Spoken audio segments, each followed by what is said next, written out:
Hey, Who fans, and welcome to the Big Blue Box podcast. My name's Gary. My name's Matt.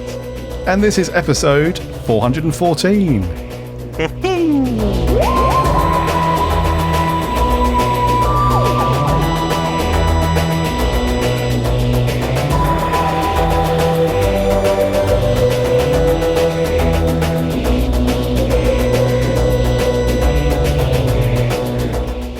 Thank you very much for joining us for another week, Who fans. We hope you are keeping well and safe. We hope you've had a cracking week and that you've all managed to do something Doctor Who related. Oh, we snapped on that one. I gave you a little bit more. I thought, is he going to jump in and seize the moment? But we were both too polite, so... at least you've done better than our usual co-host Adam would have done. He's normally a bit slow on that bit. You know, he blames the audio, his broadband connection. He blames all that stuff, but you know how it is. I do. So, listener, thank you very much for coming back. You might have thought, who's this person? Who another co-host? Another person flying the TARDIS with Gary. Yes, as you may have known over the last couple of weeks, as Adam has been back in the US and is going on a bit of a nationwide tour, as it seems, across the US. I've drafted in members of the writing team to assist me in the weekly episode. So we've done Harry, Maria was last week. So now it's the turn of Matt Steele. How are you doing, dude? Yes, very well, thank you, Gary. Yeah, it's been a busy old week for the Big Blue Box team, isn't it? It's for with one thing or another. We've been, obviously we recorded the round table last week. Great fun as always. They are some of the best things of the month, though, so they're so much fun. And we've got such an amazing writing team that it's normally having to keep the fits and giggles aside when we're recording. Makes it interesting, but aside from that, I've been awaiting my season 25 collection box set, which coincidentally has arrived today, so I'm looking forward to delving into that one. Nice. For the story-wise, though, I'm actually going to watch first Silver Nemesis, which I don't think anybody else would have, over Remembrance or Greatest Show, but I want to see a side-by-side comparison from what we reviewed last week. Well, I was going to say, you've only watched it in the last week, right? Because you watched it in our review for the round table last week. That's it, yeah. So you're going to watch it to see... I get you. So you want to watch it as close as you can so you can try and pick out... Oh, gotcha. Nice. Yeah. Nice. Just see all of these extra features while it's still fresh in my mind, you know. Especially with the classic Who. Sometimes it's so long before I watch it again, and then you watch it on the box set and you think, is that new? That was there the whole time, wasn't it? No. Mm-hmm. They didn't have CGI in 63. No, go on. But, yeah. It looks like a cracking set, this... season 25. I opened mine when I got it on Monday, and I've only watched one story thus far, which is the Happiness Patrol. And the reason why I watched that one first is because when I went to the BFI to watch that for the event, if you like, for the Blu-ray set, we were meant to see the special edition version, but we ended up, because of a cock-up with the BBC sending the wrong video files to the BFI, we ended up watching just the standard one, which was cool. And that was fine. Just, you know, being in the cinema with other Who fans and watching that was very cool. But I have to say, the remaster and the additional stuff that they've put in is really well done, to a point where you think this is it doesn't work with every story, but I think with stories like the Happiness Patrol, it really becomes the new standard almost.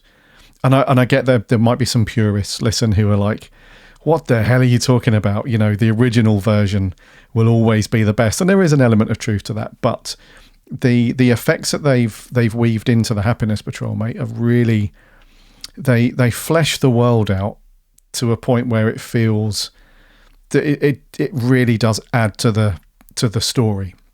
It's one of those stories that, because of budget and location, etc., from the 80s, Doctor Who McCoy's era, it really does benefit hugely from having that extra stuff. So it doesn't slam it in your face. It's not too on the nose. It's more about those kind of establishing shots that just flesh the world out and make it seem a lot bigger and a lot more almost like a Blade Runner kind of feel to it, where the world is like, big neon signs and big tall massive buildings and futuristic looking, but it's done in a tasteful way and stuff. So yeah, so I'm glad I watched that one first, because like you, that was the most recent one that I'd seen, because I didn't watch Silver Nemesis when you guys did it. I left that to you guys, but that's from that season.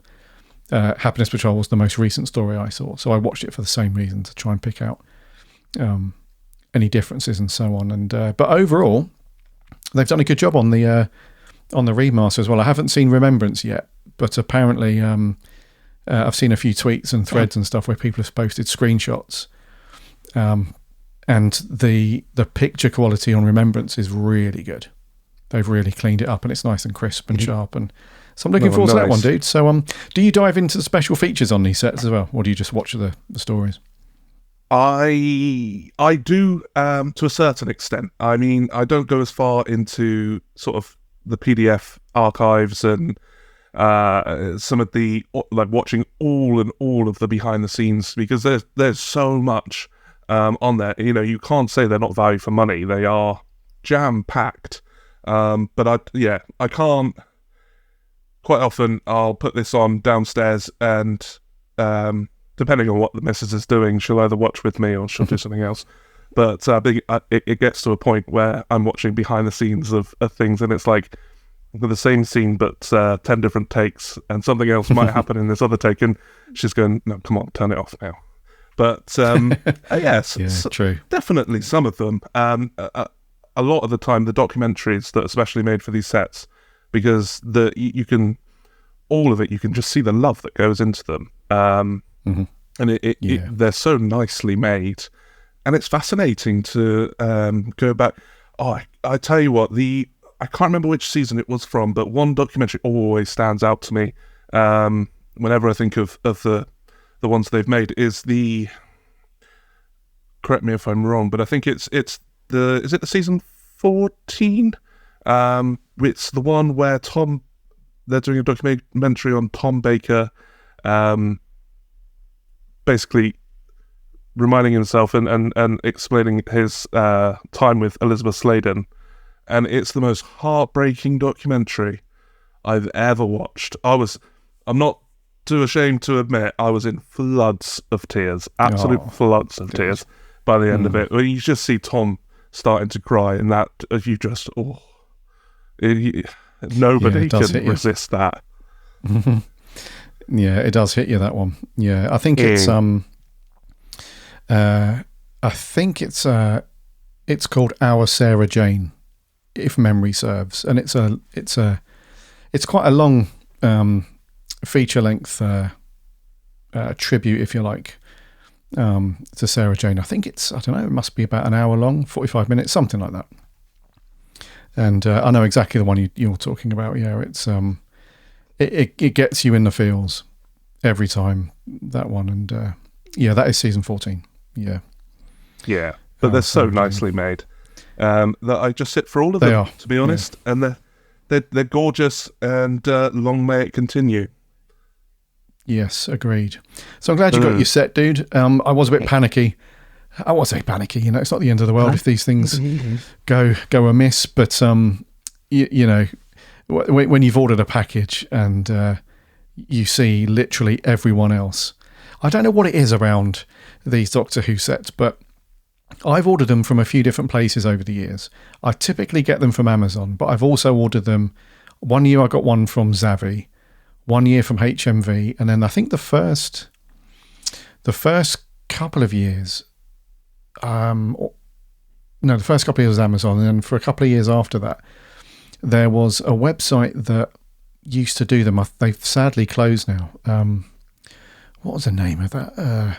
We did a conjunction competition giveaway with them one year. They were really nice guys who ran this website. What was the name? I can't remember, but I can think of I can't think of the name, but I know exactly what you're talking about. Yeah. So I've ordered from various places over the years, and I've never ever once had the set show up early at all. It's always been delivered either on the day of release. I think there was one year I got it the day after. But it's one of those things where you're on social media, and the set was officially launched on Monday the 28th. But I remember seeing plenty of people on Twitter and Instagram from Friday the 25th posting sets to say, I've just got my Blu-ray set, I've unboxed it. And then by the time I've got mine, I'm seeing people who have like watched every story. They've watched a couple of the special features and stuff. So, sometimes a bit of, the old FOMO kicks in from time to time. You think a little bit of envy going on, isn't there? So you see those. Yeah, exactly. So I'm just never, not that it bothers me too much, but I would like for just one time for it to be delivered early so I could get that post out there and, cue the grin, cue the smug grin to say, yeah, I've got one at last early. So, but anyway, we've got ours. So all is well with the world, I guess. Exactly. Yeah. Yeah. No, I've, coincidentally, I too also always normally use Amazon, and recently with the last sort of few sets, they've been coming almost a week late, all told. And the envy was wild with me, and seeing all these beautiful box sets all over Twitter or X and Instagram and that sort of thing.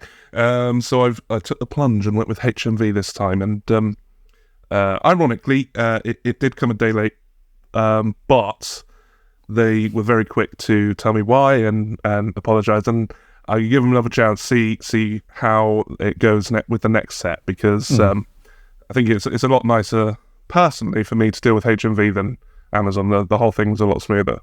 Mm-hmm. Yeah, true. Yeah. It's just come to me, the place that used to the online retailer was zoom.co.uk. Yes, that's it. They were really cool there as well. Yeah. It's a shame that they're no longer running, but we did a really cool giveaway conjunction with those guys that were really on board as well. I mean, I could never have done that with somebody like Amazon or Zavvi. It's we're small fry. You know what I mean? For the big corporate dudes like that. But Zoom were very cool. I mean, I emailed them and said, we want to do a competition and plug you guys, and if there's anything Doctor Who related to that you can provide, that would be amazing. If not, whatever, we can work something out. And they came back and said, yeah, do you want a couple of copies of the new upcoming Blu-ray set? I think it was season 12 or 14 or something like that. And they were really cool. So if you're listening, if anyone that used to work at or run zoom.co.uk, it's those times are very much appreciated. It was and I can't even remember what listener got the sets or whatever, it was years ago, but retailers that have been and gone. Hopefully they're in our Discord and they'll listen to this and they'll message us and say, it was me. But I mean, Zoom, I remember using Zoom when I was they were around for a few years, and sadly no longer with us, and that's a real shame. But I remember using Zoom many a times and never had an issue. They were a great little outfit. Yeah. Blu-ray sets aside then, Matt, thank you very much again for joining me, dude, on the old co-host duties. My pleasure. We should dispense with the waffle. I think we should land the old TARDIS and get into some news, dude.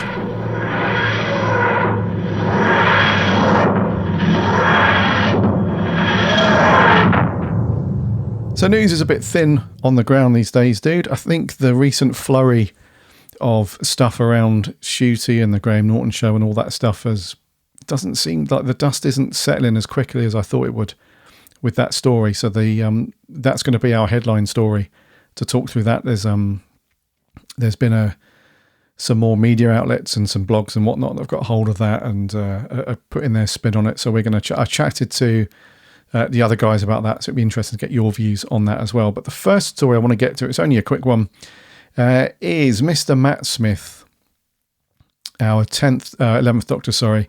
He celebrated his birthday recently, and would you believe it? He was 42 years old on the 28th.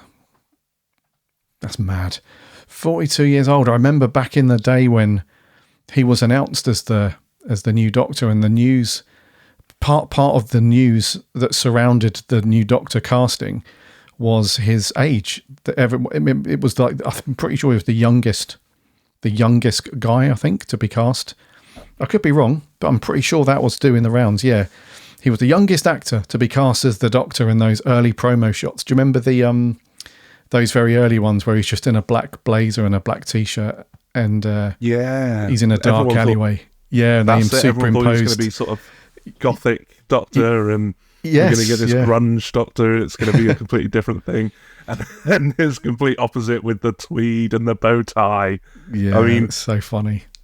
Yeah, it was a cool time though, because we were in the throes of like the newer comeback era, sort of really finding its momentum off the back of Tennant's amazing run. So it was that time where a real big change in the show as well, right? So we had a new showrunner.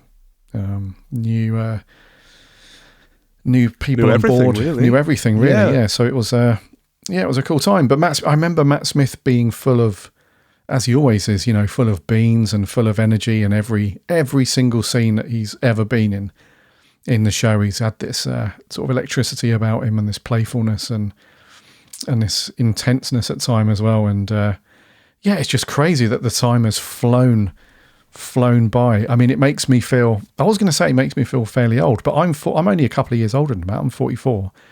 And when I read that it was his 42nd birthday, I was like, no way. He's not 42, but it's nuts, dude, how time flies. Do you remember what your first Matt Smith story was? Oh yeah, I mean, I was well into my obsession with Doctor Who by that point. Although, so much so that I love David Tennant so much as the Doctor that when he regenerated, and obviously I'd already seen regeneration with Eccleston, but it was obviously heartbreaking at the end of time. I was so against Matt Smith before the episodes aired, and I didn't want him. I want Tennant back. And then it took me all of about 20 minutes of the 11th hour, and I was like, right, he's the Doctor. And that was me sorted. That's... he is just such a, I don't know, from Tennant, he's such a different Doctor as well. He's much more, he portrayed it so much more alien than the relative sort of Cockney, down-to-earth Londoner Doctor that we got with Tennant. So it was so refreshing, and to give him his dues, he didn't just, sort of come into it half-hearted. He gave it his all, didn't he? He really sort of, even if the scripts weren't there, he made them sort of watchable and enjoyable because of just having him in the show. I think he's just, I just can't believe he's 42. That just makes you feel old. I mean, I'm 28. I would have been 14 when the 11th hour aired, and 13 probably when he was announced. Crikey! But still, that makes me feel so old. I know, mate. Yeah, he was 26 when he was cast as the Doctor, which is really young, considering. I mean, don't get me wrong. You could be any age to play a role. There's no hard and fast rule that you have to be a minimum or maximum age for it. But if you just look at all the past actors who had played the Doctor when they were cast, with reasonably older than that. For a moment, I thought it was Ncuti around the same age, but Ncuti was 31. He was 31 when he was cast. He doesn't look 31, does he? That made me think about it, actually, because he doesn't look his age. I thought, well, surely he must have been around Matt Smith's age when he was cast, but no, 26, dude. I mean, that's a lot to take on, Definitely. Oh, I couldn't do that at 26. So yeah, definitely not. But I suppose the only one that sort of comes close was Davison, really. Then wasn't it? Because he was blimmin' young when he got the job, wasn't he? I think he was in his 30s. Was he? Because I think he had already done. No, he was 29. That's it. So just shy of 30. Yeah, so not far off from Matt. Remembering there was quite a few comparisons at the time when they said about how young he was, and Davison being the only sort of other contender. But yeah, God, just thinking about it now, Ncuti is one of those buggers, isn't he, of life, where he can get away with he ages, but he doesn't look like he's aging. It's one of the yeah. Well, it's interesting that you mentioned Davison, because at the time when Davison was cast, that was in 1981. He was the youngest actor at that point to be cast as the Doctor. And then fast forward to Matt Smith, he took the crown, so he's looking well for 42. I mean, he's gone on to do some great stuff after Doctor Who. I mean, most notably The Crown and probably House of the Dragon. Those two are probably the biggest. I know he's had a couple of parts in some films, but nothing that's really, set the world on fire. I think he was in one of the Terminator films, and he had a reasonably small part and some other bits and bobs. But yeah, he's I would imagine that he's going to be at the right age when the 70th anniversary rolls around.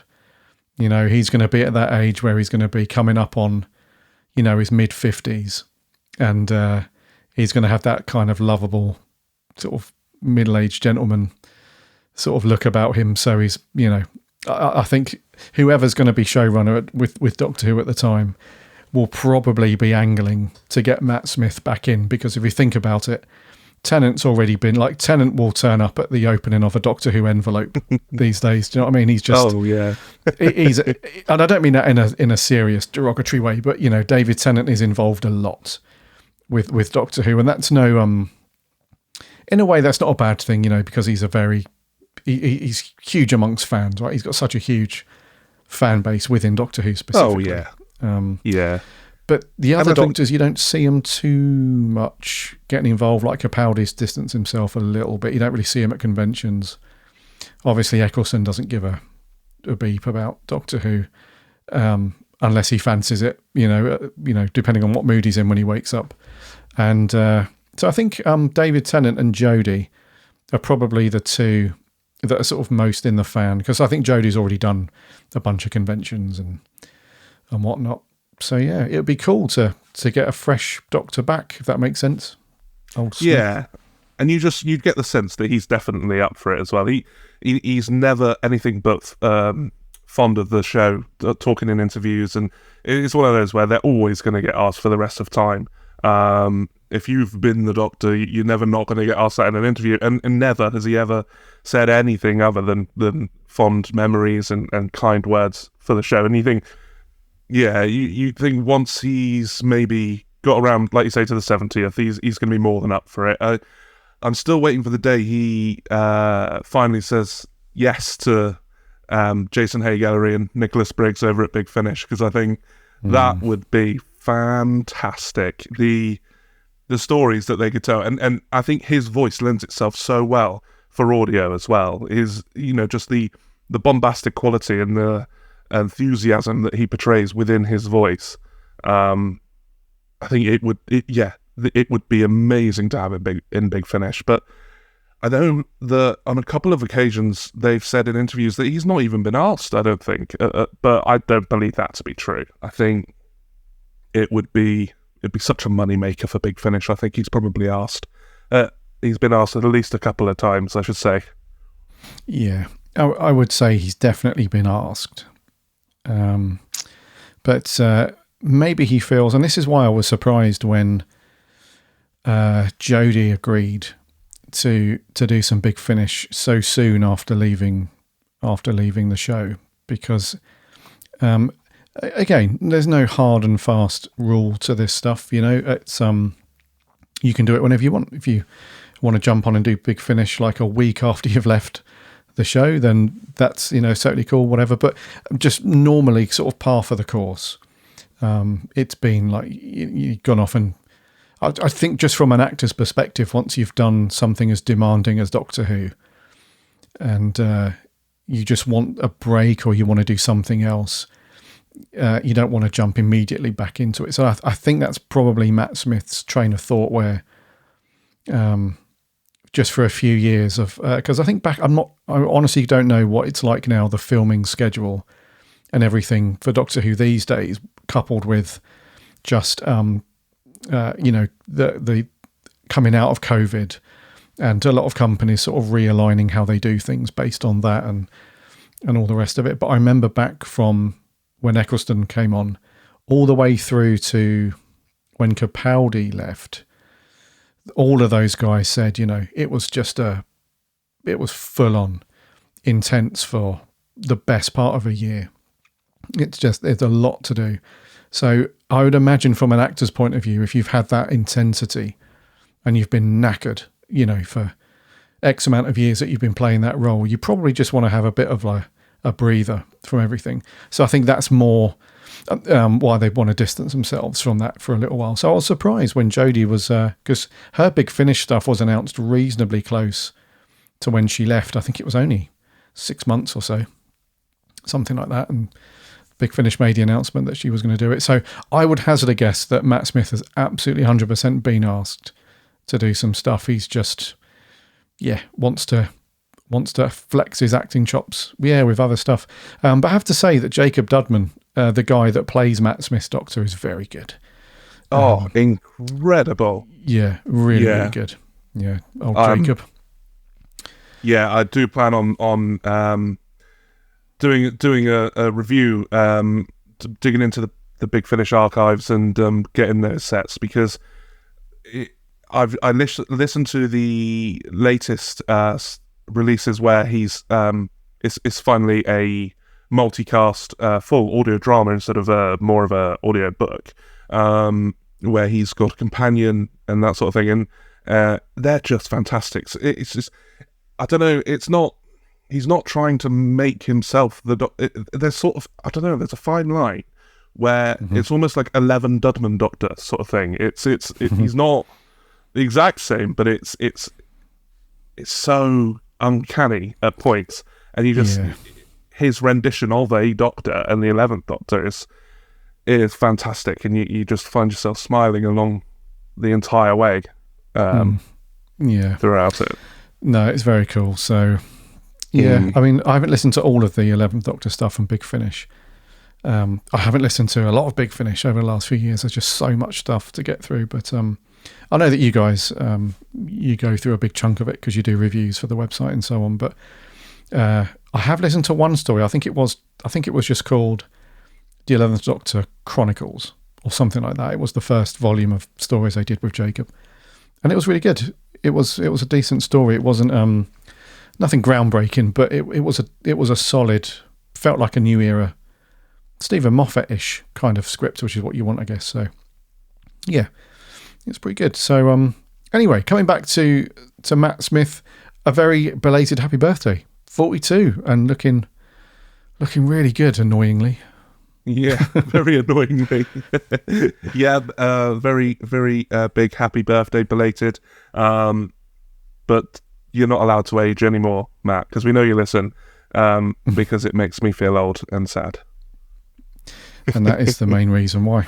Those are the rules. They are. They are indeed. Yeah.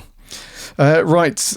Moving on to the other news story that we've got. And before we do that, just want to say a very big thank you to you for listening to another episode here of the Big Blue Box podcast. Make sure you are following or subscribing to the show, especially if this is your first time listening or you're a recent listener. Then I know that the grizzled ancients, the old long-time listeners, they're already subscribed, so thank you very much. But if you're not, just whatever podcast app you listen to your podcasts on, just do a search for the Big Blue Box. You'll find us on there. That way you won't miss an episode when it goes out every Friday. Plus you get the monthly roundtable episodes, and you'll get a double whammy this week. So the roundtable episode is going out tomorrow, and then this episode that we're recording now, which is Wednesday, is going out on Friday, the 1st November. So you get a double whammy this week. But then, as I said, you get them all as they go out every week.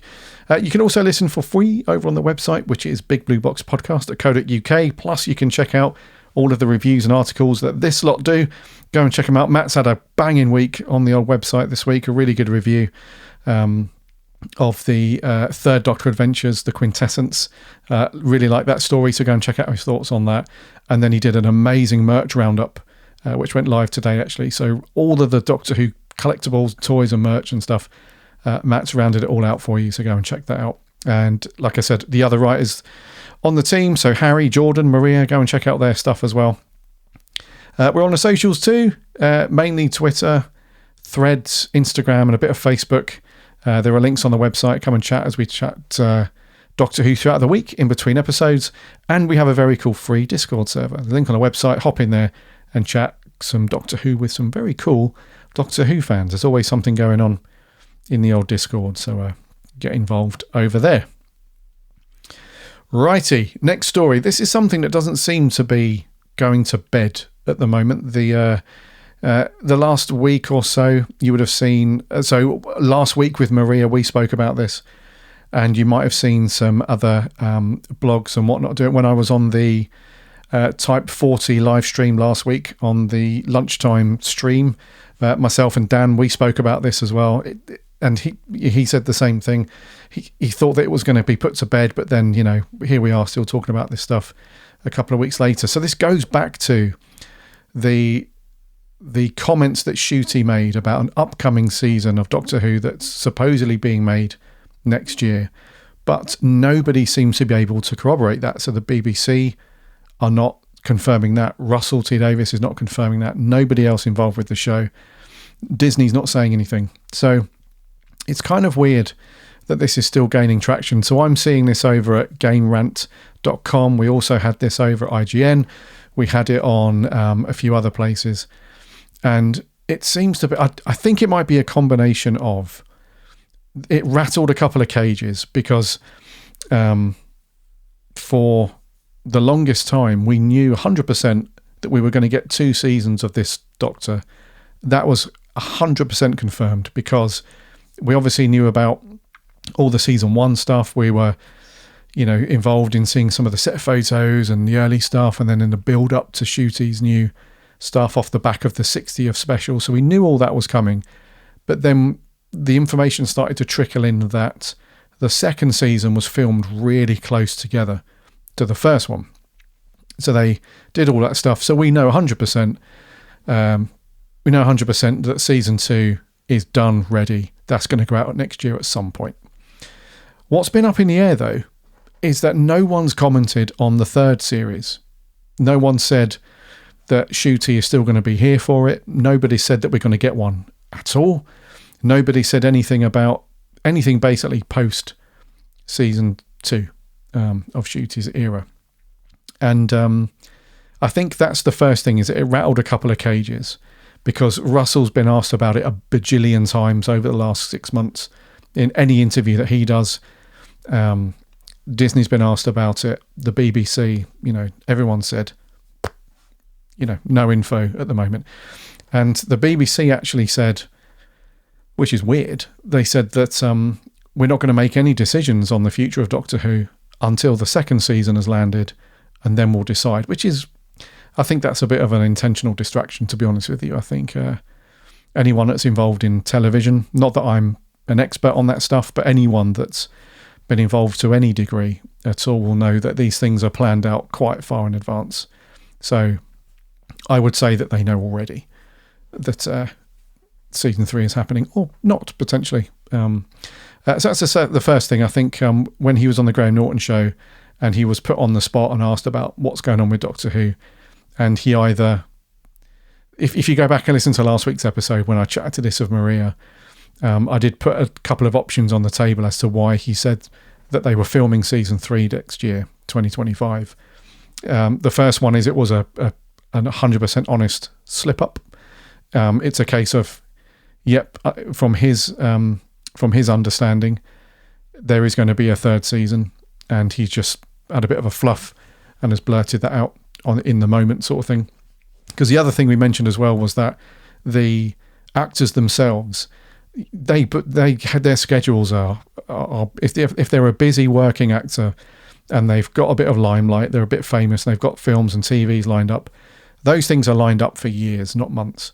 So Ncuti will absolutely know, I think, 100% whether Doctor Who is happening next year for him for season 3. So I think it is, but it's an honest slip up. The other option, which I think is less likely and a bit more of a, if you've got more of a cynical mind, is that this was done intentionally, because there's no official news for Doctor Who. It's very, very thin on the ground. Fandom's not really talking about anything new to do with Doctor Who. We're in that weird sort of limbo phase where the season proper is finished. We're waiting for the Christmas special, which is still a month or so away. So we've got that kind of weird nothing happening at all. So as I said earlier, the BBC are not saying anything. Disney aren't saying anything. Russell's not saying anything. So in order to get fandom chatting and, getting everything buzzing around again, this sort of accidentally on purpose little slip up, to get fandom talking, which could be a thing. I don't know. So that's the first thing, is that him saying that has kind of rattled fandom a little bit, and this kind of perceived friction between him and Russell and the BBC is rattled some cages there. The second thing, why I think this hasn't been put to bed yet, is because I think fandom is just naturally clamouring for any type of Doctor Who news that they can get. Other than like podcasts like this one and some other podcasts out there and some other YouTube channels and blogs, whatever, we're all thinking the same thing. It's that we've got an episode that we're going to do this week. What is there to talk about? Oh, sod all. There's literally sod all. The only things really that are kind of ticking along is the Big Finish releases. They always, those guys have got a solid calendar of releases every month, every year. So that's fine. You can rely on them for some Doctor Who content. Other than that, you've got the odd collectible that gets released 2 or 3 times a year. You've got the Blu-ray set, but they're months in between.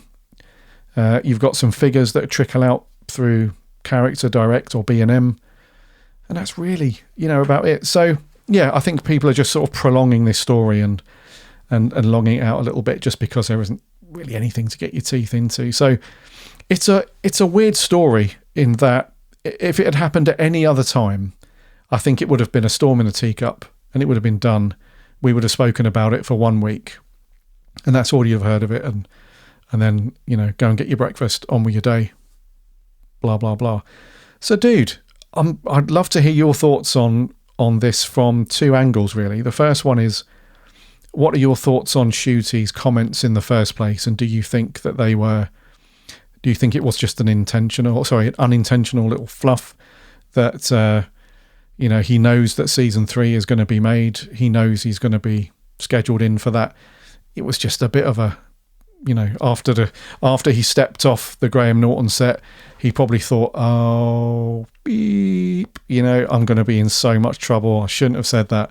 Bit of a slip. Or do you think it was an intentional thing? And then secondly, what are your thoughts on season 3 as a whole? Do you think that it's coming? Do you think it's a given that we're just going to keep making Doctor Who? Or do you think that we could be back to sort of 80s McCoy? They're going to hiatus it for a bit. What are your thoughts on all this stuff, dude? Yeah, first things first. I think Ncuti saying it was, I think, probably an accident. He does sort of, I don't think it's untrue, but I think it might be an accident. It kind of reminds me of Tom Holland and the fact that he just, can't help himself and it just slips out. And he's become famous for ruining aspects of movies because he just can't help it and it just slips out. And I think there's an element of that to Ncuti. I think he just doesn't. He's not got that sense of when to sort of stop talking. Right. Yeah, where he's sort of being. Where he's not being sort of guided in what he can say, and where I think maybe the lack of the lack of time dealing with such secretive business. I mean, Sex Education was obviously a secret. The plot was a secret, but it wasn't sort of. You don't have the same sort of fans as you do with the Whovians, where everyone's clawing for information, and you've got to be so on your guard. So maybe it was unintentional, but I do think that season 3 is got to be happening. I don't think that it's up in the air. I think they fully know. I think the only thing that probably is up in the air is whether it will be with Disney or whether it will be with another streamer, or failing that, whether it will be just with the BBC. I think the BBC have gone, and I think Russell has said something like, he's tried to calm people's nerves with it and saying, I think it was in an article or in the Doctor Who magazine where he's saying, calm down, whatever happens, we're not losing Doctor Who.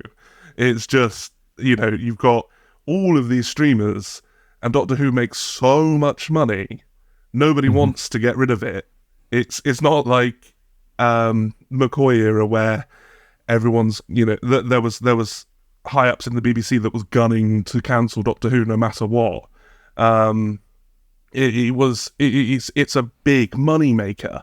Nobody is going to cancel something that makes them lots of money at the end of the day.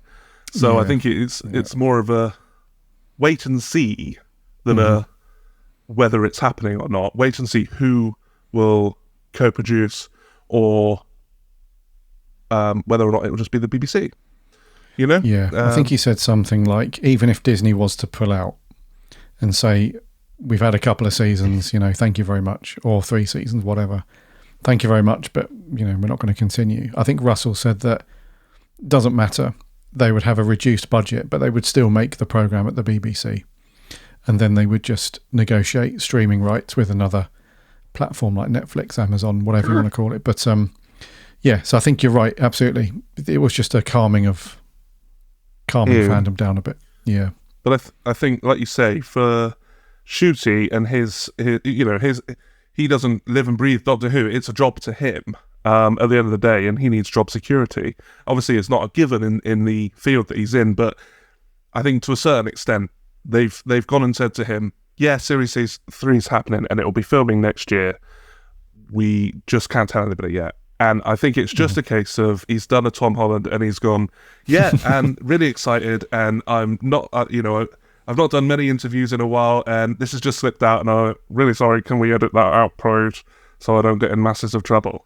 Yeah, because that was the other thing that got the conspiracy theory people's their minds ticking over, was the fact that it was edited out just prior to going out on broadcast. And it's crazy, isn't it, that they had to release a statement to say, because so many Who fans were just going nuts saying, this is a conspiracy, Ncuti has told us that we're getting a 3rd season, it's going to be filming next year. I've just watched the Graham Norton Show and it doesn't mention anything about that. What's going on? So they had to release a bloody statement to say, look, all we did was we edited it out to make his response flow a little better, and that's it. We haven't had a request from the BBC to edit that out or anything like that. We did it for the sake of just keeping the show.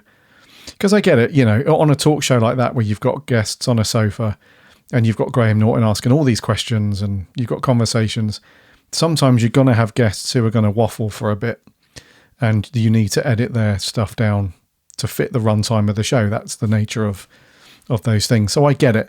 But that seems to be, I don't know, man, that part of it just seems to be a tad too convenient. I don't know how you feel about that bit of it, but just a tiny bit too convenient for me. I mean, the thing is, I can't say who, but I work with somebody who went on one of these TV quiz shows. He was asked to come on. He's a YouTuber, and he was asked to come on after going sort of viral. And he was saying it was quite fascinating, really. He was saying it takes hours to do this one show, hours upon hours, and you get the finished format in 45 minutes to an hour, something like that. But he was there all day under these hot lights at the studio, and he was terrified of saying the wrong thing. And I think it's just a little bit of that, to be honest. I think it's got to be hard to, edit-wise, to keep all of this conversation flowing like it's just natural and everybody... Like, you think these actors they make films and they make TV shows. They can just say cut, but they can't do that if you got to try and keep the conversation flowing and everything to be really nice and sort of seamless. It doesn't work like that in real life. There's going to be somewhere where someone gets tongue-tied or things just don't flow as well as they should, and they've got to edit it. But I think maybe it was a bad editing choice, or Ncuti has said, look, I'm going to get in a lot of beat for this. Can we please just do me a solid and get that, straight out of there? But yeah, probably. I don't know. I don't think we'll ever know. I don't know, man. No, we won't ever know. I mean, there's probably some people that do know but can't say anything. I don't know. I with these things, I always try and not have an overly cynical mind about it. I think it's just my age, mate. I think Matt Smith's going to know what I'm talking about in a couple of years when he hits the old 44. He'll know exactly what I mean. As you get older, you start to look at the world a bit more of a cynical way. But I don't know. Of all the replies to edit and chop and stuff like that, of course it had to be that one where he mentioned season 3. It just seems to fit too well in the narrative of the BBC wanting to keep it all under wraps. But you they've also denied think that it's always blooming Graham Norton, isn't it? His history with the show is he's always taken the mick as well out of Who fans. He's always done that, and I can imagine that he's poked the bear a little bit and whatnot. But I don't know, man. There could also be an element of Ncuti saying it and absolutely not knowing what's going on. This is just his best, because like you've said when I asked you a little while ago about, do you feel like we will get a season 3 or will the show be cancelled for whatever reason, your immediate reply was they are going to make a season 3. There's no doubt about it. I think a lot of fans are in that same boat where, unless you're in camp Doctor Who's going to be cancelled after season 2, if you're in that camp, then you won't see it this way. But I think so many people, it's just because we've been spoilt, right, since 2005. We've just always used to Doctor Who being renewed and coming back and everything. So you have that safety net almost. You have that sort of safety blanket wrapped around Doctor Who, which is like, because it's such a loved show. I mean, if you were to dive into social media and fandom, you'd never know it, but it's always revered as a show that everyone loves and whatnot. So I think Ncuti was probably just in the same boat as all of us, so whenever he gets asked about season 3, he's probably thinking, well, yeah, of course, it's Doctor Who, why would there not be a season 3? So there could be that element as well, where he's not been told definitively yet, but he just assumes, like the rest of us, that I can't see it that way. I mean, that's an option, I guess. But to me, the reply that he gave seemed too confident and too assertive and too without hesitation as well. That's the other thing. If someone said to you before you go on the Graham Norton Show, look, Ncuti, have a blast, but you cannot talk about X, Y, and Z.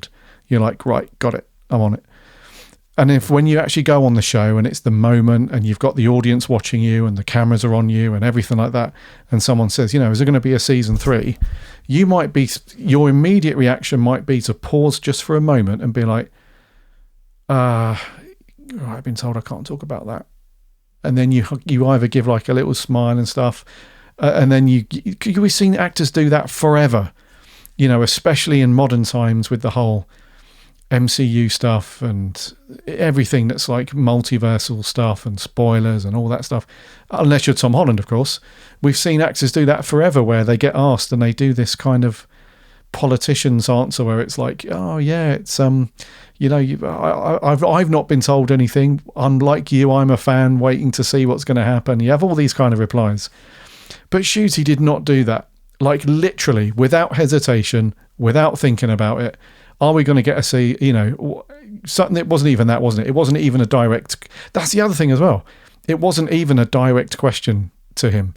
He wasn't even asked directly, Ncuti, are we getting a season 3? It was wrapped up in a different question. I think the question was something like, I can't remember exactly what... I think he was just asking how it was all going. How it was all going, yeah. And he said, we finished the second season earlier this year. We got Christmas coming up round the corner. And then we're filming season 3 next year. Like literally no pauses, no hesitation. So that again says to me that Ncuti knows 100% that season 3 is a go. And it's going to be start filming next year. It's just a fluff. Yeah. It's a Tom Holland moment. Yeah, definitely. It's they say he's got to know. They've told him, they've said, keep shut, don't say a word, and he's gone all flustered, and he's just completely forgotten about it, and that sort of thing, or like you say, slightly more cynical. It was sort of intentional to generate a bit of buzz. You're never gonna know these things. The ins and outs of politics of behind the scenes, that sort of thing. It is so I know what difficult to try and understand. You're never going to know. Yeah, and it could be. That's the other thing as well. It could be a little intentional thing to get fandom talking. It could be a phone call. Shoots, Russ, how's it going? You on Graham Norton later? Yep. So you've been told that you're not allowed to mention season 3. That's definitely happening. You've been told that you can't talk about that, right? Yep, I've got it. Still trap. I'm all good. Yep, you're not allowed to talk about anything to do with the show. You can talk about season 2 that's been made already because everyone knows about that anyway. It's in the can. Christmas special, go for it. Anything to do with season 3, you're not allowed to say anything, right? Yep, got it. Although... it wouldn't be the end of the world if we got some buzz out of this. I'm just thinking about it while we're on the phone. This is not premeditated. While we're on the phone, this is like an opportunity for some free talk time amongst fandom. Should we? No. Nope, you're absolutely not allowed to talk about season 3. They're on FaceTime and Russell's nodding. You aren't allowed to talk about it, right? And Shoot is confused. You're nodding, Russell, but you're saying no. I'm confused. Let's just read between the lines here, Shooty. Yeah, let's just read between the lines here, Ncuti. You're not allowed to talk about season 3. That's definitely happening. Okay? Nodding away. Oh, okay. So he probably walked away from that phone call thinking, am I allowed to talk about this or not? I feel like I can be brainwashed by Russell here. I feel like I can talk about it now. So, yeah, that's the cynicism part of it, though, right? That's the... Yeah. I mean, everybody's got a little bit of that going on, thinking about things. But it's just one of those where the end of the day, you've got to remember that this is such a moneymaker. Just think of all of us just sat at home now with our season 25 box sets that we've paid over £50 for, and they'll keep doing that. And we've already got them 3 or 4 times on DVD or VHS or that sort of thing. And at the end of the day, they're free on BBC iPlayer as long as you've got a TV license, but we still buy it. Exactly. It's such a money maker that nobody in their right mind with even an ounce of common sense or knowledge is going to cancel a show like this. That Mind you, having said that, I think from the BBC's point of view, you're probably bang on, mate. I think from their point of view, it's like, yeah, we make... I can't remember what the number was. I think somebody said in an article recently, I can't remember, I think it's like £80 million a year. 80, 100 million, something like that, I think. It's an astronomical amount of money, to make off of that. So yeah, from the BBC's point of view, absolutely. Like, we're just going to keep this rolling as long as we can. This is the Jag on the driveway after retirement. This is the thing. But I think from Disney's point of view, I think they would pull the plug at any point because they've got no, what's the word? They've got no history associated with the show at all. They've got no sort of not ownership, but they don't have the same degree of association to the show that the BBC has. The Doctor Who with a few other programs form like the jewels in the crown, if you like, for BBC television. Whereas with Disney Plus, I think that's more of a numbers game for them, which is just the very tiniest thing I wanted to finish on with this story, dude, which is a lot of these articles and whatnot, and the one that I've seen today, they all seem to suggest that Disney Plus have not been happy with the viewership numbers for this season. So that makes me think that there could be a time where Disney Plus would pull the plug on Doctor Who from their point of view, because they've got no loyalty to the characters, to the program. They are doing it to flesh out the portfolio a little bit, because Americans, if we've got any American listeners, you can probably back me up on this. Americans love British television, mostly. They really do like British TV. And when you've got a platform like Disney Plus, which has got so much science fiction on it, fantasy and all that stuff, Doctor Who fits in very nicely to that portfolio. So it's probably, from their point of view, it's to build their portfolio, make it more of an attractive offering to people that want to sign up to stream. And on the other hand, it's a numbers game. It's a revenue stream. It's a thing like that. So I think while the BBC, from the very top down, see it as a money machine, I think there's this level of middle management people at the BBC who absolutely love the Doctor Who being at the BBC, and they want to keep it that way, and so on. So yeah, it's interesting. I think the other part of the equation is supposedly, it's this thing where sources have told us, all that BS and whatever, that Disney Plus are potentially not popping, bottles of champagne open about the viewing numbers, but who knows? I don't know. Who knows? At the end of the day, even if they pull out, then Netflix or Prime or any other of these streaming, they're going to snap it up like gold dust, and at least give it a try. If not, move on to the next one. If not, failing all of those things, the BBC is still going to make it at the end of the day. Yep. That's my view on it. I just think Doctor Who's safe. It might not be out as fast as you like if Disney do pull out. I know Russell said at the start that, we're going to have season every year. We're going to have a Christmas special every year. We're going to have, spin-offs, all of this. Might not be the case if, say, such a big, expensive partner like that are ready to part with the cash, like the House of Mouse, pull out. But yeah, it's never going anywhere. It's not going anywhere. No. I think we all deep down know that. I think, just to circle back, it's just prolonging the news because there isn't any. I think that's. You're completely right.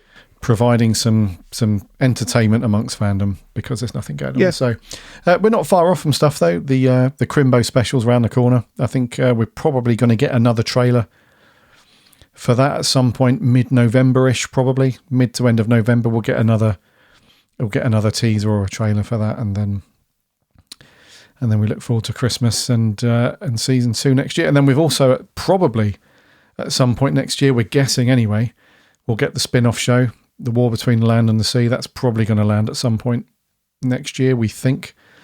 So yeah, it's plenty more Doctor Who, even if whatever, if the television gods are not favourable and they pull the plug on it for whatever reason, we've still got at least a year's worth of Doctor Who content. So there we go. Yeah. Alrighty. So fingers crossed for next week's episode, this story will be done and we can put it to bed and there'll be some other stuff to talk about. But fascinating to get your views on this, dude, as always. I want to finish up the episode with just a few minutes talking about getting to know you a little bit better, dude, because as I've done with the other guys, so listeners to the show, you would have heard these guys for ages now on the monthly roundtable episodes where we get the writing team together, we pick a theme or a couple of themes, and then we talk about Doctor Who a bit more in depth and dive into that stuff. So you would have heard Matt plenty of times on that. But you might not know Matt's journey into Doctor Who and some of his fave stuff and stuff he's not so fond of and that sort of thing. So first up, dude, tell us what attracted you to Doctor Who in the first place? How did you get into watching the show back in the day? Well, to be fair, I was at that age where 2005 came round. I didn't actually hear anything about Doctor Who. I think because I was too busy out playing with my mates out in the garden and around the streets, climbing trees and you know, that sort of a thing, and not coming down till the sun goes in. So all of the adverts and all of this sort of stuff, I just missed it. So it wasn't until I was out in the primary school playground and all my mates were saying, "Have you watched Doctor Who yet?" And I'm going, "Doctor Who? What's Doctor Who?" Anyway, we're talking about Empty Child, time of season 1, and they're going, "Oh, you've got to watch it this week. You've got to watch it." Fair enough. I don't want to be the only one that's not talking about it. So much to my mother's dismay at the time, she said, "No, it's too old. You can't watch that. It's too scary." So balls to that. Stuck that on, and yeah, I think it was just love at first sight, really. And what an episode to try and hook a viewer on than The Empty Child. I mean, that's just it's one of the pinnacle episodes in Eccleston's run. That 2-parter, it's just fantastic. If you pardon the pun. But yeah, going from there, I think that's just where the obsession started, really, and it's just grown into this entity of just massive proportion that's just kind of sat beside me for the rest of my life, really. Oh, cool! Yeah, it's just always been there. Oh, nice. So your introduction was the Eccleston stuff then. So 2005, that's when you jumped on board as it was coming back naturally. Oh, cool. Nice. So, and when did you venture into classic Doctor Who?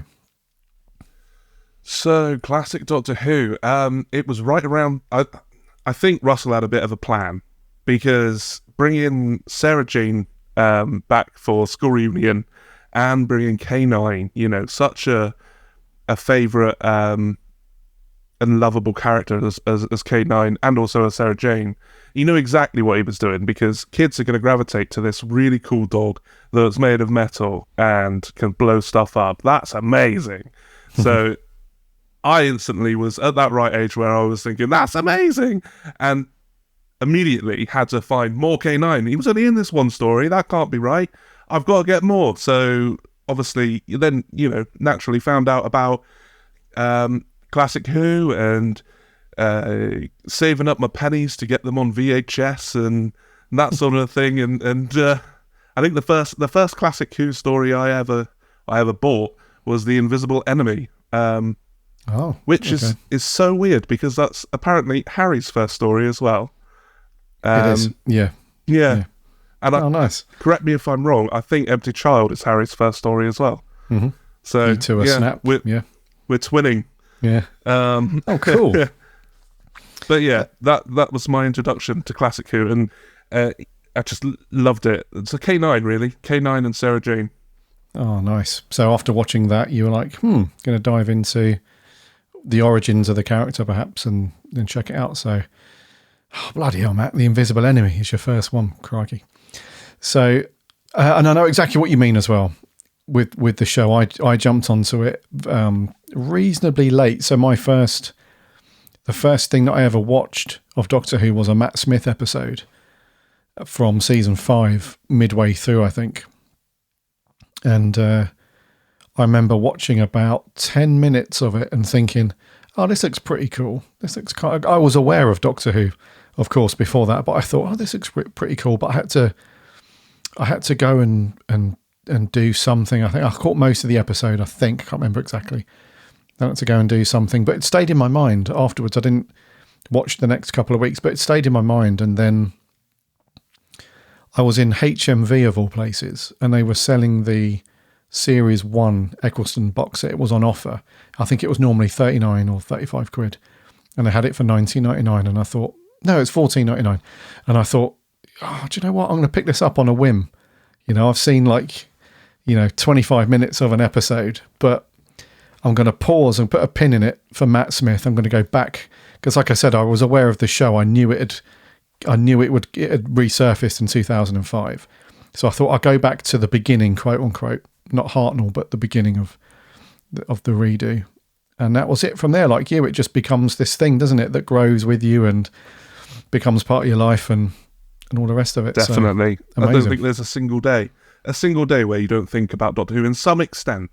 Obviously, I'm not, thinking of Doctor Who every second of every day, but it's always there. It's a constant companion. And I think especially for myself, I was just at that right age where all of the things that they brought out, their marketing appeal for series 1 onwards, especially up until the end of Tennant's run, quote unquote the golden era for attracting viewers and that sort of thing.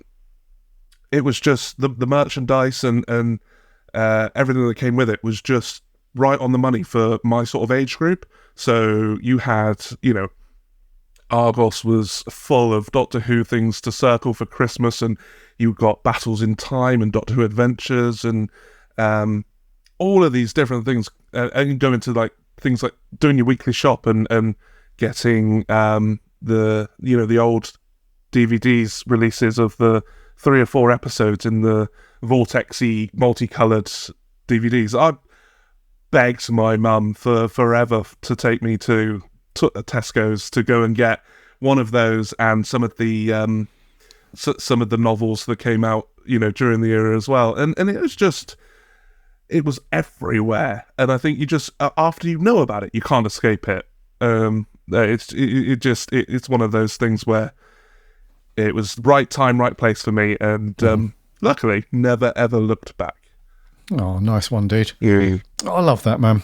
Yeah, I love that where, whichever circumstance, whichever, entry point you have into Doctor Who, it's one of those shows where, because it is different, right? It is different to most other TV shows in that I think so many Doctor Who fans have that feeling of, you start watching it as a show, which, like I said, whatever your entry point was, whether you're an older person now and you watched it back in the day in the classic years, or whether you jumped on in 2005 or you jumped on a month ago, it doesn't matter. It's definitely one of those shows where it hooks you in more ways than one, and it becomes this thing where it's elevated more than just a television show. I can't think of a single, like you just said, I can't think of a single day that goes past where I'm either not thinking about Doctor Who or making content about it or listening to a soundtrack or watching it or reading it or listening to Big Finish, whatever. Every single day, every day of the year, every year, there is something going on in our lives about Doctor Who, which is quite incredible, really. And not many TV shows manage that. So, yeah. No, it is. Yeah, it's an entirely different beast, isn't it? To any other sort of TV show going. I don't think anything's quite had. You talk about like the big players like Star Trek and Star Wars and that sort of thing, and yes, they are a massive part of people's lives, but I don't know if it has the same sort of every single day that something makes you think of Doctor Who. You're not like I say, you're not sat there all day every day thinking I love Doctor Who on repeat sort of thing, but it's just little things, and I'm always getting told to shut up about referencing Doctor Who and that sort of thing, and yeah, but same. It's always there, and I think it just resonates with people on a different level, that it's just this thing that we can all love, and you get a sense that because of the way the Doctor is portrayed and the stories are made, that he loves you back too, and you get this real perfect connection between the viewer and the show, which I don't think you get with many other shows. Agreed. Make a good point there, dude. Yeah. Okay, and then lastly, I need you to put on your Mystic Meg hat on, get your crystal ball out. What are your thoughts for the show moving forward, dude, over the next few years? I think at the moment, especially the new story that we've spoken about on this week's episode, just highlights the fact that it doesn't feel like it's plain sailing at this moment for the show. So what are your thoughts for the next, I don't know, I don't want to pick an arbitrary number, but just say 5 years time, 10 years time. Where do you think the show's heading and what its future is? Starting with the Christmas special onwards, I guess. That's a tricky one, but I think, in my heart, I think Doctor Who is still going to be here, still ticking away. It's a weird time for TV shows and films. This almost, I don't really want to get into it, but like cancel culture and that sort of thing, where there's no sort of go on, that was not a great season, but let's see where it goes. It's like, nope, that wasn't a great season, bye, sort of thing. Yeah, definitely. Where especially with some of the Disney Plus stuff, like some of the Star Wars TV shows. Is it Ahsoka? Ahsoka. Yep, that's it. I haven't seen it, but I know. All I know is that an article came up on my feed saying it had been cancelled, and it wasn't even given a chance, sort of thing. But it's such a weird time. But I think it's still going to be here. The love for Doctor Who, it's unlike anything else going, really, and I think that helps a lot with keeping the show alive. Obviously, the fact that it makes an absolute insane amount of money for everybody involved, it obviously helps. But the love that people and fans have for it is it obviously plays a massive part, and I think it will still be here, still going strong. What the show looks like in that sort of time, it remains to be seen. I think, personally, I'd love to have it 13 episodes, Christmas special, a 12-part series, all in the same year, like it was. That's Dreamworld. That's never going to happen again. It just can't. Things cost more. The world is a completely different place, and it's just not possible these days. But I think as long as we're getting Doctor Who on the telly in any sort of format, I think it's going to keep going, but it might not stay as long. I think BBC series and television series in the UK, at least, normally they run for 6 episodes, maybe 7, pushing it, and that's that for the year. So we're really guessing sort of 8 plus another special at Christmas and spin-offs. You're thinking that's still quite a lot of episodes. True. And more than the average. So yeah, I can't see it going anywhere. I can still see us, us being grizzled ancients ourselves, talking about this show in 10, 15 years' time, going on about, we're thinking the 80th special's coming up, and I remember when Doctor Who was this small little show, and, now we get a feature-length film. The last one was a Christopher Nolan film, and and I know what you mean, dude. Yeah. It's going to go. It's going to go from highs to lows, back to highs. It's always, things never consistently stay. If you've got something that's consistently high, then the only way it can go is down. Which, and let's be honest, it was consistently high for a good few years, and then it started to decline, and that you've got to give it time to raise itself back up again, which I think it's doing really well. But it's going to go in ebbs and flows, but I don't think it's ever going anywhere, really. unless something catastrophic happens that you just can't foresee, I think, like you say, we could be here for 50 years or more talking about this silly little show that we love. Yeah, we probably will be, mate. Yeah, probably will, hopefully.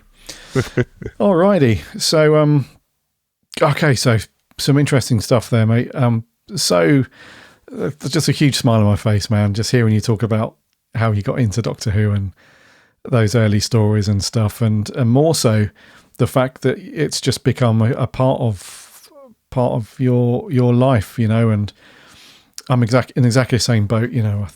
My wife will tolerate me talking about Doctor Who to a certain extent, and then I can see her eyes glaze over, and and that's about it. And fair play to my wife, she's she'll come with me to a Comic-Con, and she'll muck in and she'll do the whole geek thing, but that only lasts so long. I've only got a finite amount of that energy from her and stuff. So yeah, I know exactly what you mean with partners and doing all that stuff. And then your thoughts on the future as well. So you're very much just firmly in belief that Doctor Who's just going to be around for years and years to come. And yeah, I read you.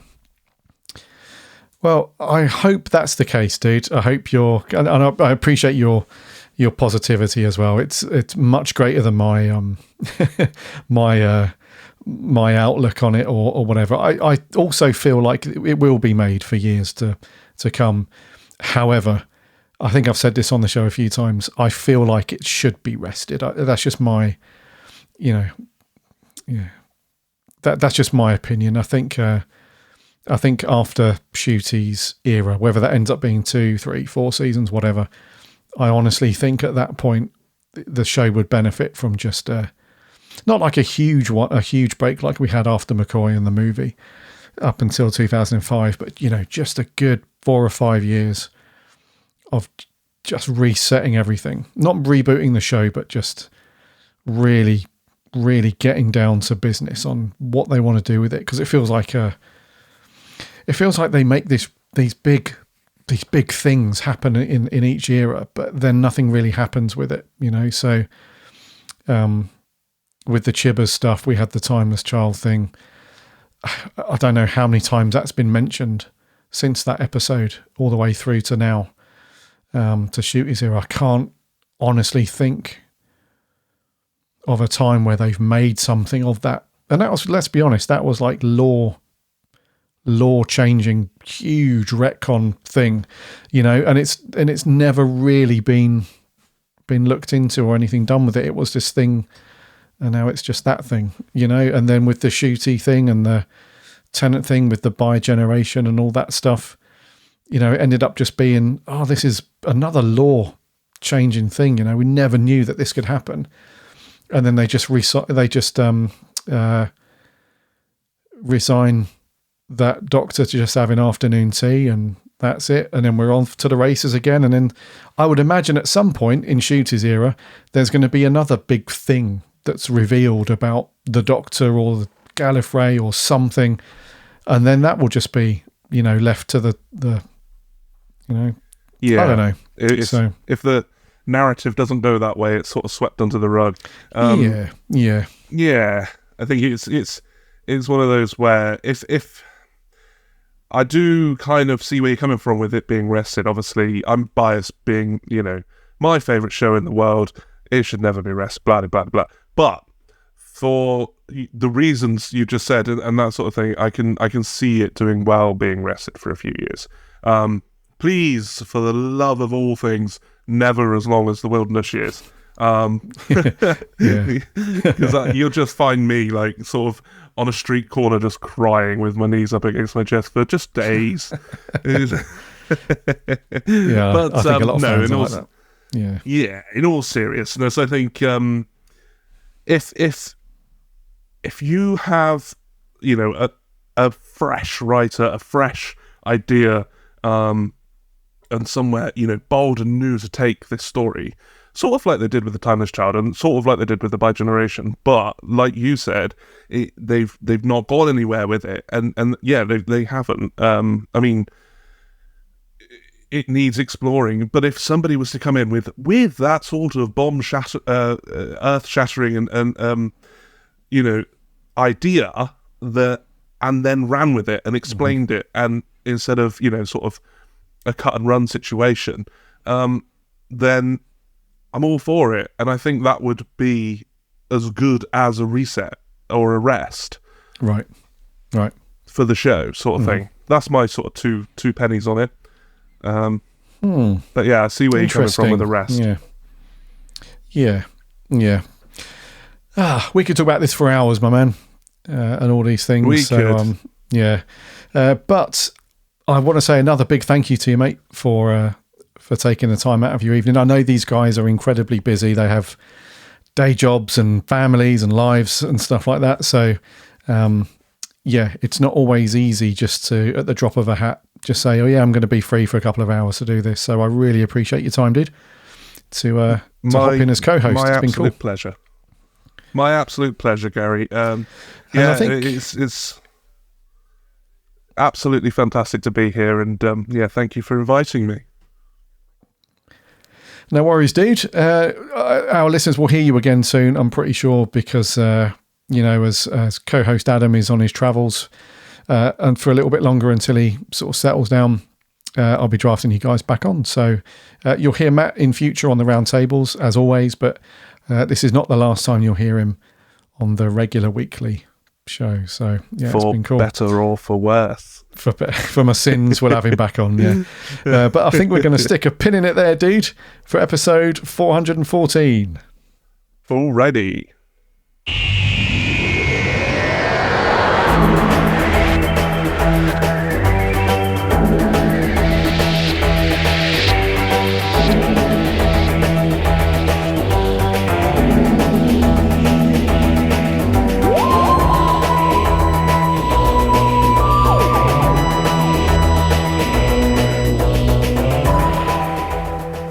Thank you so much, Big Blue Box listener, for coming back to another week and another episode of the Big Blue Box. That was 414.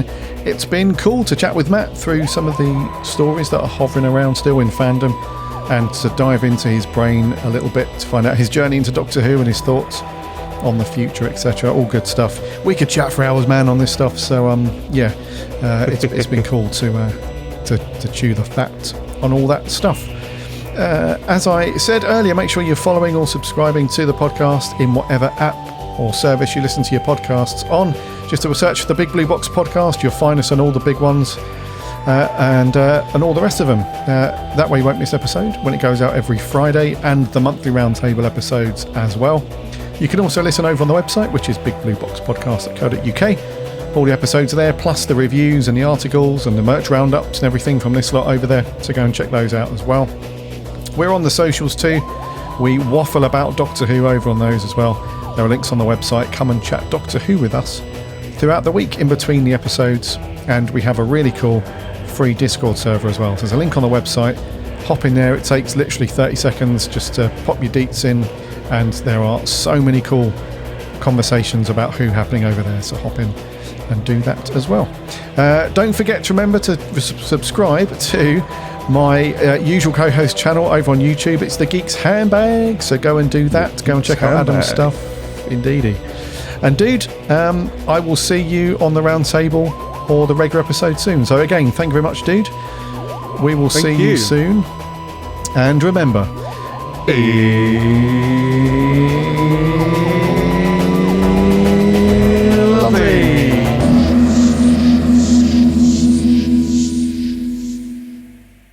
perfect time. Did we just get that bang on? I think so, mate. Nice.